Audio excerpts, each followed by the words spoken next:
Ini yang harus kita pahami bersama. Ada sebuah konspirasi. Terutama apa? Media informasi seluruh Indonesia sudah dikuasai 9 naga. Makanya jangan harap. Seperti itu. Bapak-bapak, ibu-ibu yang dirahmati Allah. Indonesia sudah beralih kiblat ke Cina. Pada masa kepemimpinan Presiden Jokowi, Oktober 2014. Ya kan? Oktober 2014. Otomatis bapak-bapak, ibu-ibu yang dirahmati Allah, tidak ada istilah free lunch. Makan siang gratis. Ketika Cina memberikan bantuan hutang kepada Indonesia 647 triliun tahap pertama, otomatis ada take and give. Syarat apa? Pemerintah Cina dengan dibantu Amerika mendorong percepatan program sekularisasi bagi umat Islam Indonesia. Dan ini sebuah nota diplomatik rahasia dari Kedubes Amerika di Beijing. Tanggal 5 Maret 2007 dengan kode referensi Beijing 1448. Akhirnya Presiden terbang ke Istanbul, Turki.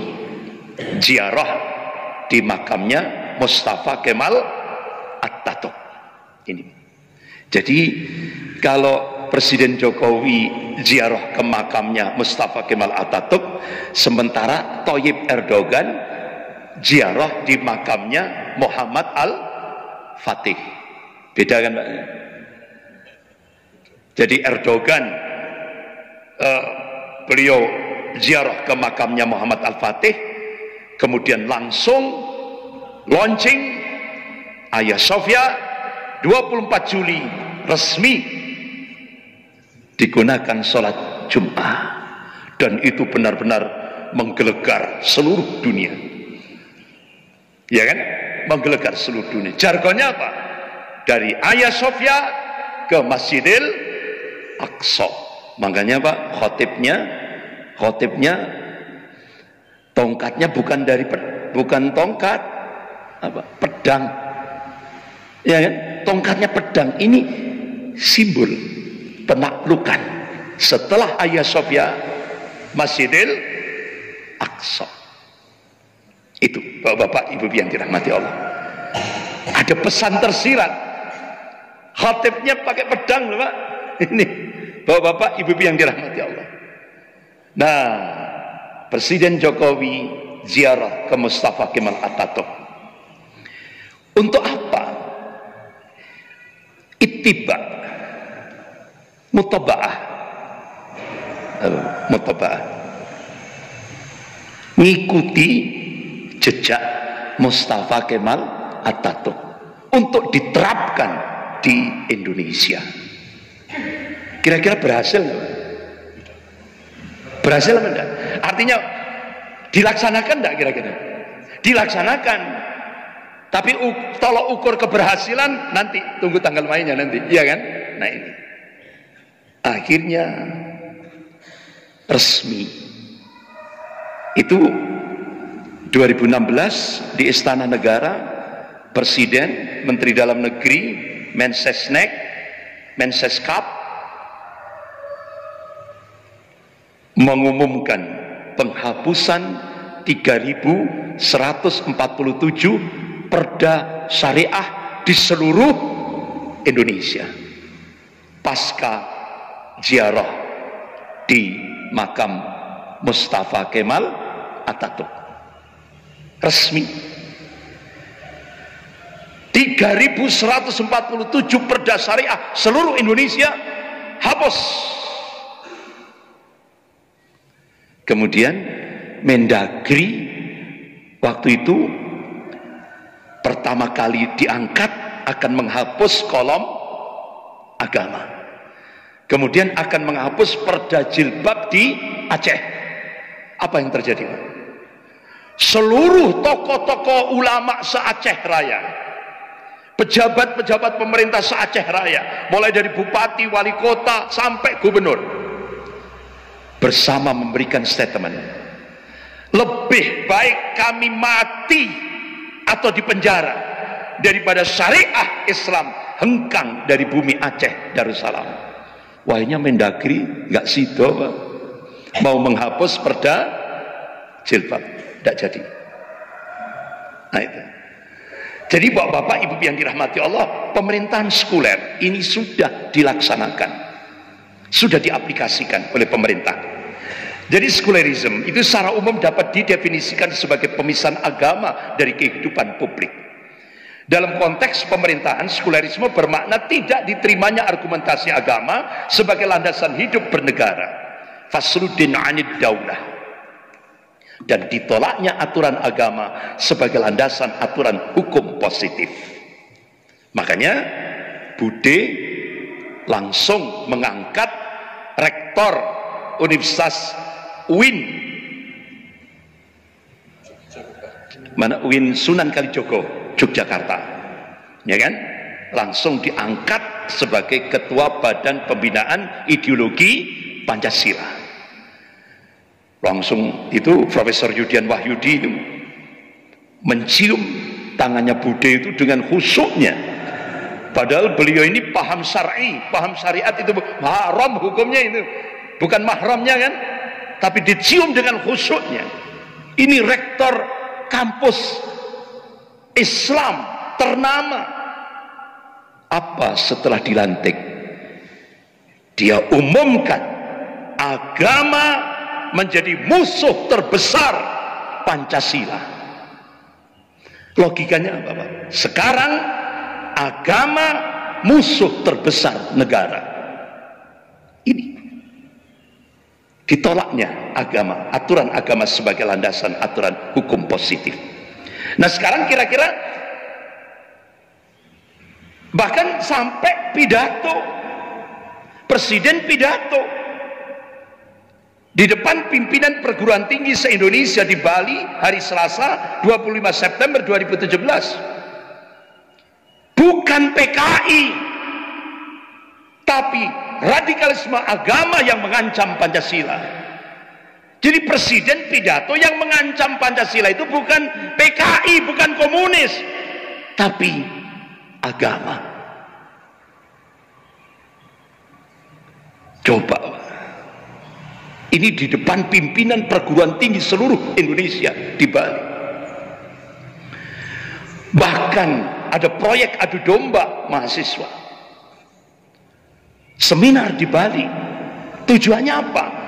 Untuk memposisikan gerakan Islam sebagai gerakan radikal dan intoleransi serta anti Pancasila dan anti NKRI. Jadi umat Islam ini dituduh anti Pancasila, anti NKRI, radikal, intoleransi, anti kebinekaan. Ini dan aksi bela Islam 212 berberapa 411 ya, 212 itu benar-benar mau dilemahkan sampai ke titik rendah. Yang ketiga, seminar di Bali itu memantapkan, jadi untuk melemahkan kekuatan umat Islam ini dimunculkan Islam Nusantara dan fikihnya fikih kebinekaan. Fikihnya Islam Nusantara, agamanya Islam Nusantara, kemudian fikihnya fikih kebinekaan. Apa kira-kira fikih kebinekaan? Contoh, pernikahan sejenis halal, zina halalan thayyibah, zina halal. Ini fikih kebinekaan oleh tokoh-tokoh liberal di Indonesia ini. Dan puncaknya apa? Untuk menjadikan Indonesia menjadi negara sekuler yang kafah, ya, Pak. Puncaknya dimunculkan rancangan undang-undang HIP. Itu, Pak. Kalau itu disahkan,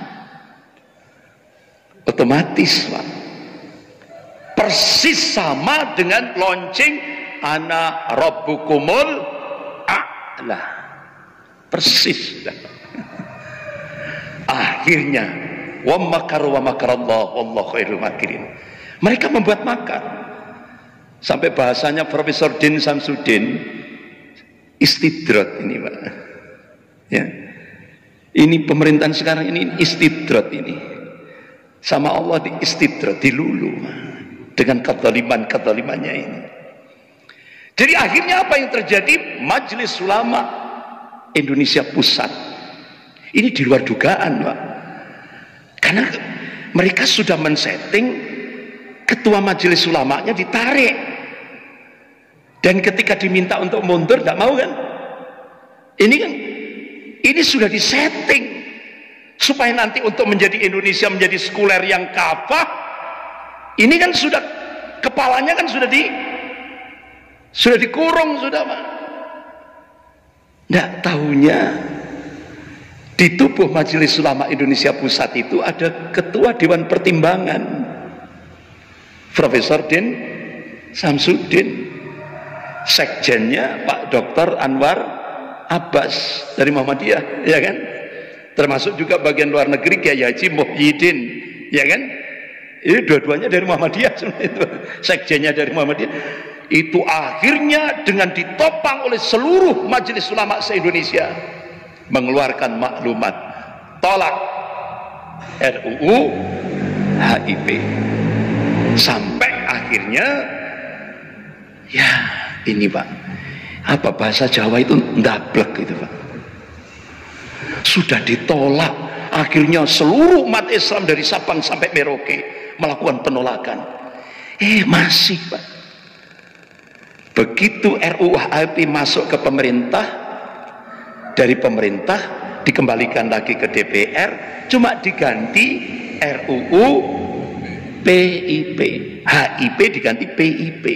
Ternyata ini sudah ada agreement Pak dengan Cina, fulusnya sudah diterima, otomatis Pak rancangan undang-undang ini harus on out, harus tetap.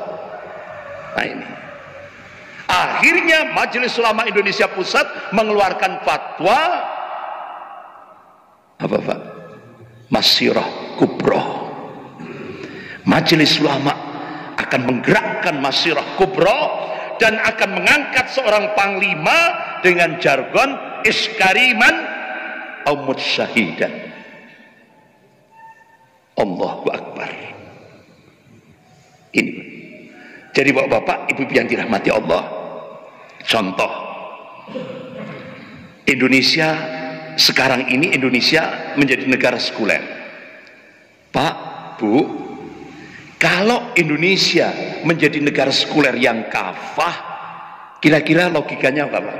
Logika politiknya komunis akan bangkit. Itu sudah logika politiknya seperti itu. Kalau sudah Indonesia ini sudah menjadi negara sekuler yang kafah, komunis pasti bangkit. Itu logika politiknya. Nah, itu Pak, akan berkuasa kembali seperti itu. Makanya bapak-bapak, ibu yang dirahmati Allah, pemerintahan sekarang untuk memperkuat sekulerisasi di Indonesia yaitu mendirikan kelompok buzzer. Ade Armando, Abu Janda, Denny Siregar, dan lain-lain, digaji langsung dari pemerintah, ngambil dari APBN. Berapa gajinya buzzer-buzzer itu Pak? 74 miliar. Tugasnya apa buzzer-buzzer ini? Menghancurkan Islam di Indonesia.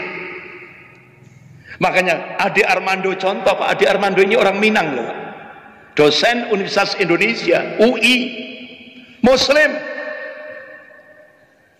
tapi ditugasi oleh pemerintah untuk melecehkan Allah, untuk melecehkan Rasulullah, melecehkan Islam, melecehkan Al-Quran, melecehkan ulama. Pertanyaannya, di Indonesia ini kan ada undang-undang KUHP, pasal 156A tentang penodaan agama. Indonesia kan negara hukum. Kira-kira pernah enggak Ade Armando ditangkap? Enggak pernah. Karena dia ditugasi oleh negara. Abu Janda, pernah enggak dia tangkap? Karena dia ditugasi oleh negara untuk menghancurkan Islam di Indonesia. Denny Sirgar ditugasi oleh negara untuk melecehkan Islam, melecehkan ulama, melecehkan Al-Quran. Dia tokoh Syiah. Denny Sirgar digaji oleh pemerintah 74 miliar, diambilkan dari APBN. Ini contoh ini. Makanya advokat-advokat, sarjana-sarjana hukum seluruh Indonesia kumpul di Hotel Saraswati Semarang, langsung mengeluarkan rekomendasi. Indonesia sekarang bukan negara Rekstag, negara hukum, tapi Indonesia berubah menjadi negara Makstat, negara kekuasaan. Benar Pak ya? Kekuasaan, artinya hukum milik penguasa. Ini contoh, ini pelecehannya luar biasa. Nah, pertanyaannya Pak, Bapak Ibu yang dirahmati Allah, apakah benar agama itu yang merusak Indonesia?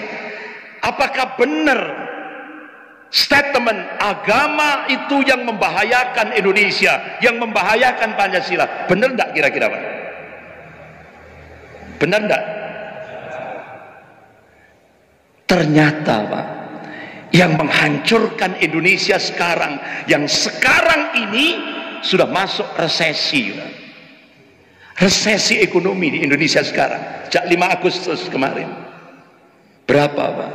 Minus 5,32%. Resesi ekonomi. Apa yang menyebabkan Indonesia resesi ekonomi sekarang? Apakah agama? Tidak. Ternyata keserakahan, penyalahgunaan kekuasaan, keserakahan, budaya korupsi. Ini kan bancaan Pak, ya kan? Ini yang menghancurkan Indonesia itu sekarang ini, bukan agama, bukan Islam. Ternyata yang berteriak-teriak saya Pancasila, saya NKRI, ternyata PKI. Benar tidak Pak? Selama ini kan saya Pancasila, saya NKRI, ternyata PKI. Nuduh umat Islam anti NKRI, anti Pancasila, anti kebinekaan. Ternyata yang nuduh PKI. Makanya Pak, kenapa pada masa Presiden Soeharto itu hampir tidak ada penodaan agama? Kenapa? PKI-nya dikurung, PKI-nya benar-benar di-cut. Nah sekarang penodaan agama, pelecehan terhadap Islam semarak di mana-mana, karena PKI-nya sudah menguasai pemerintahan. Ini Pak, hak ini.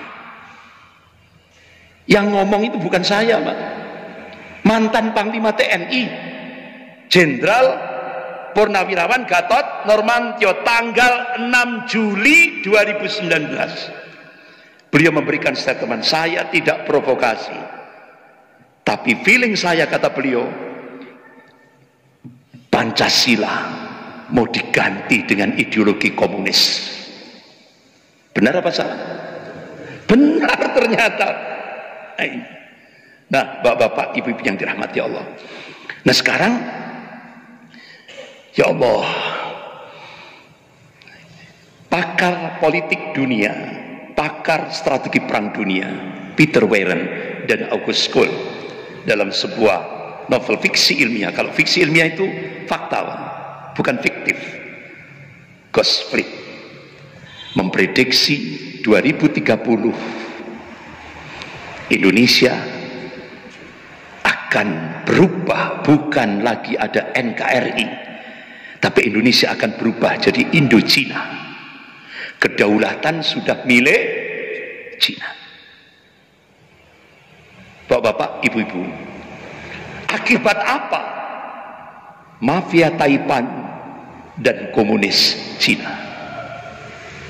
Ini hasil riset, fakta. Mafia Taipan itu 9 naga. Pak, Bu, kenapa? Siapa yang bikin undang-undang Omnibus Law? Omnibus Law siapa?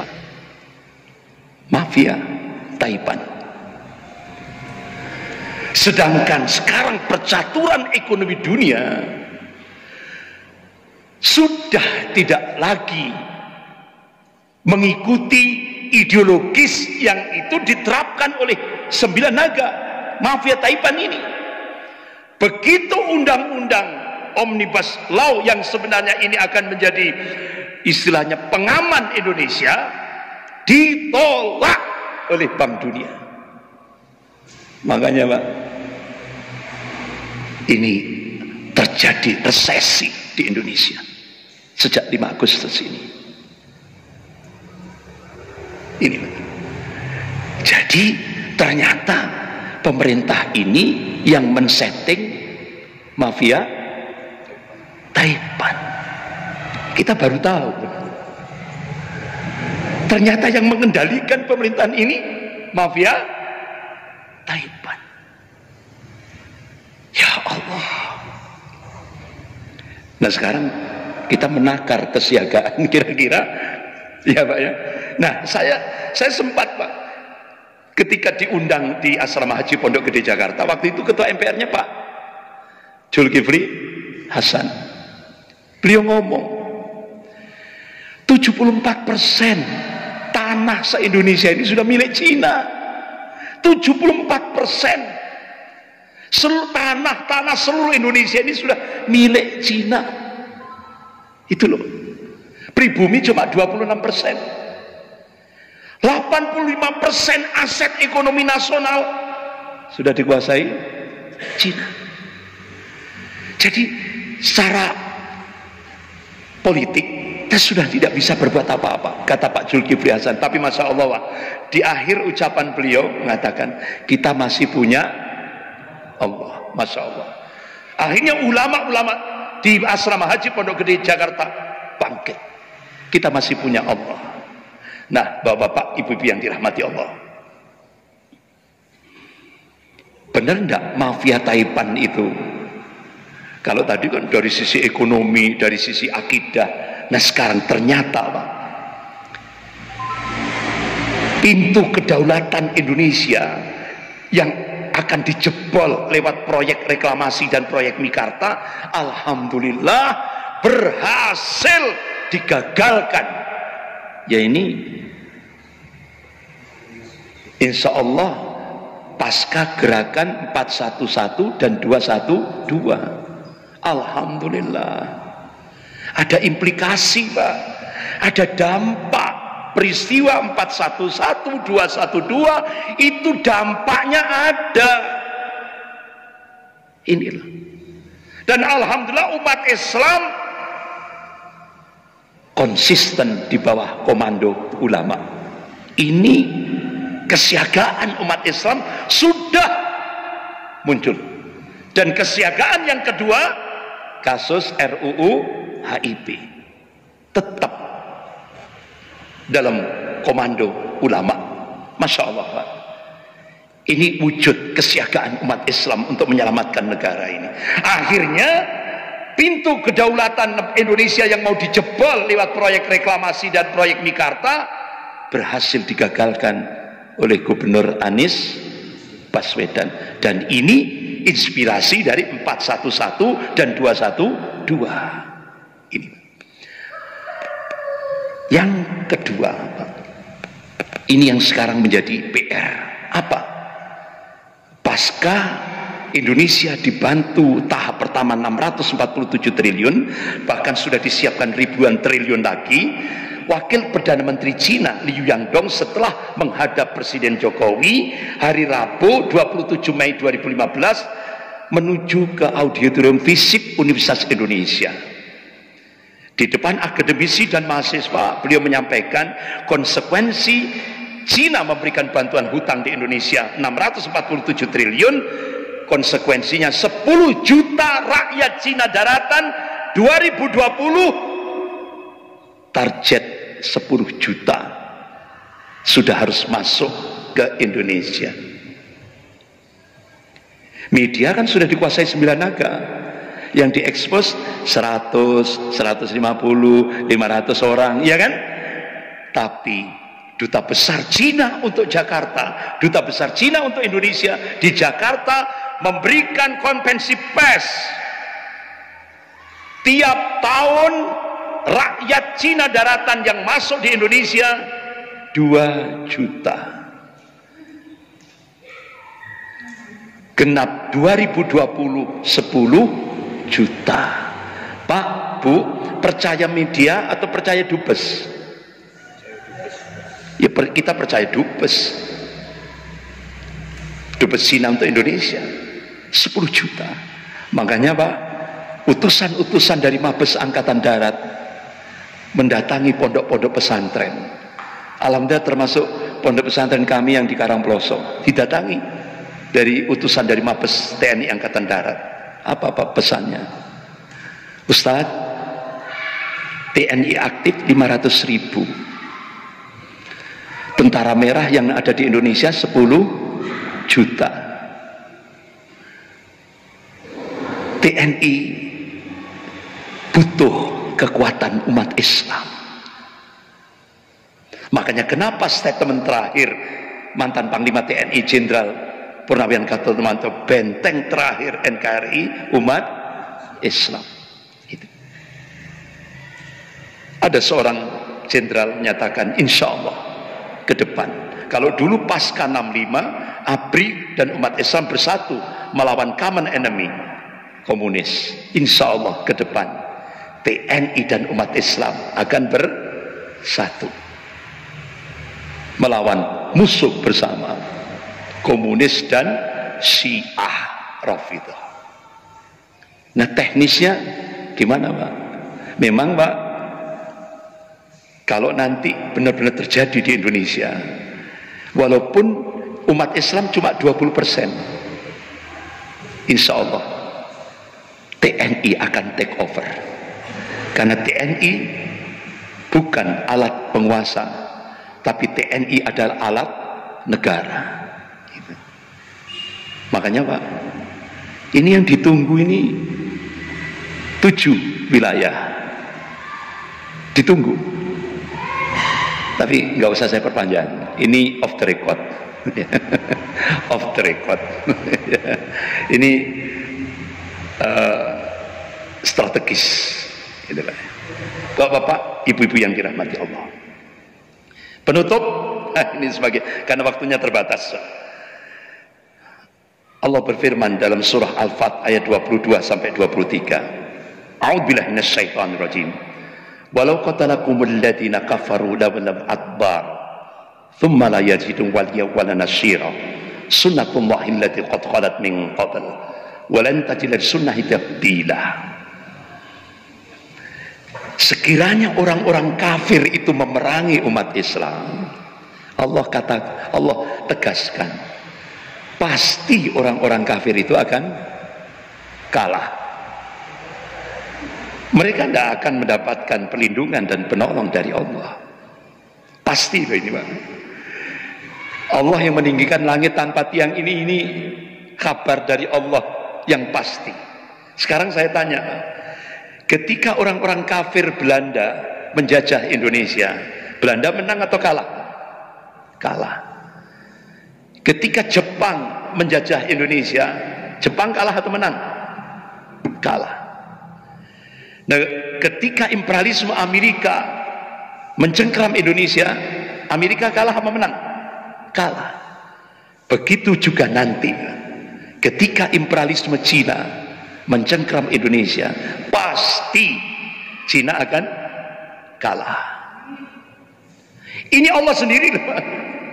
Allah tegaskan sunnatullahi allati qad khalat min qabl wa lan tajida sunnati